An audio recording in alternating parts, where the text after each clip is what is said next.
भारत में कहने को संकट में मुसलमान, पर रोहिंग्या के लिए मेरा भारत महान। ऐसा हम इसलिए कह रहे हैं क्योंकि देश में एक विशेष समुदाय और उन्हें वोट बैंक समझने वाले लोगों का एक ही रोना होता है कि भारत में मुसलमान खतरे में हैं।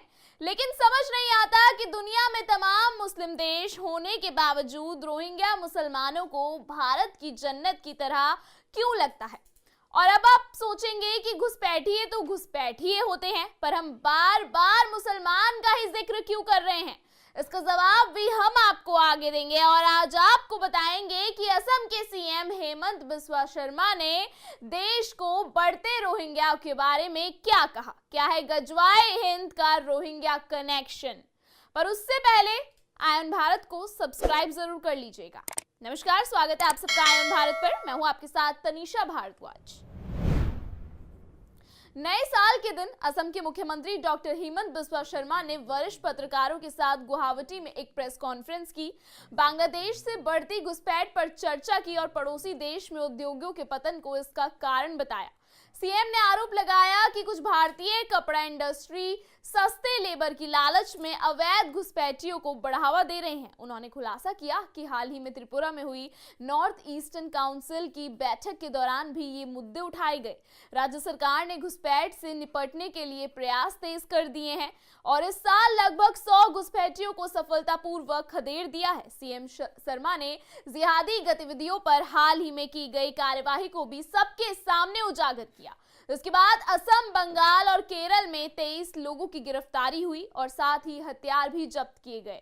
उन्होंने लगातार हो रही कार्यवाही को सफल बनाने के लिए आईबी और एनआईए जैसी खुफिया एजेंसियों के साथ असम के मजबूत कोऑर्डिनेशन पर भी बात कही।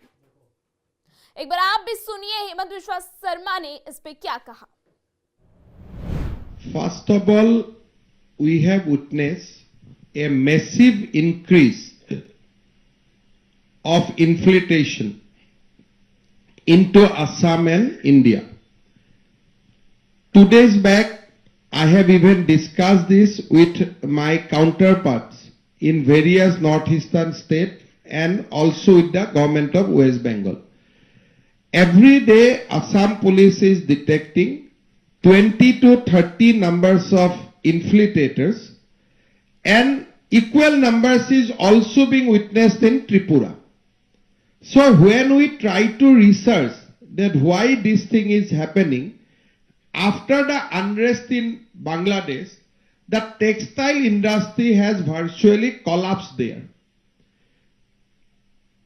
So the laborers who earlier works in the textile industry in Bangladesh, they are coming to India, and many textile factory owners within our country is also incentivizing them, giving good amount of money for importing cheap labor illegally. मुख्यमंत्री ने यह भी कहा कि राज्य police Bharat में जिहादी agenda को आगे बढ़ाने वाले बांग्लादेशी नागरिकों के एक अलग समूह पर नकेल कसने के लिए राष्ट्रीय जांच एजेंसी और खुफिया ब्यूरो के साथ काम कर रही है। अब जरा जो सवाल हमारे मन में आ रहे हैं वो ये है कि एक तरफ अन्य समुदाय ये कहता है कि लगातार हमारे साथ भारत में शोषण होता है और दूसरी तरफ घुसपैठियों को सेफ्टी भी सिर्फ और सिर्फ भारत में ही मिलती है।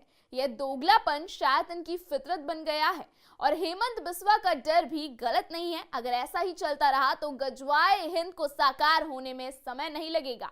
ये वो लोग हैं जो बात बात पर बोलते हैं कि भारत मुसलमान का दुश्मन है, तो क्यों अब बाकी देश के मुसलमान अपना देश छोड़कर भारत आना पसंद करते हैं।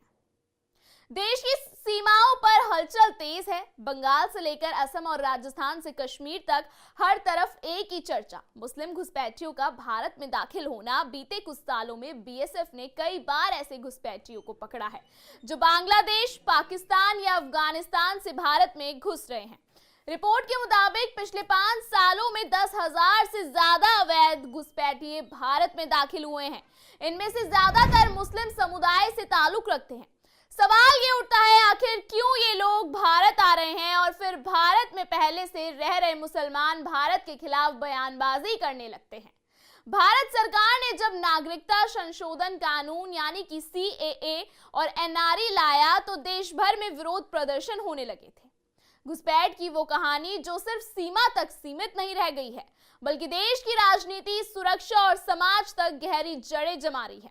सवाल ये, कब तक भारत की सरजमी पर घुसपैठियों का ये खेल चलता रहेगा और क्या हम इस खतरे से निपटने के लिए तैयार हैं? और क्यों जो देश इन्हें शरण देता है, जहां ये नमक खाते हैं, उससे ही क्यों मुस्लिम विरोधी घोषित कर देते हैं?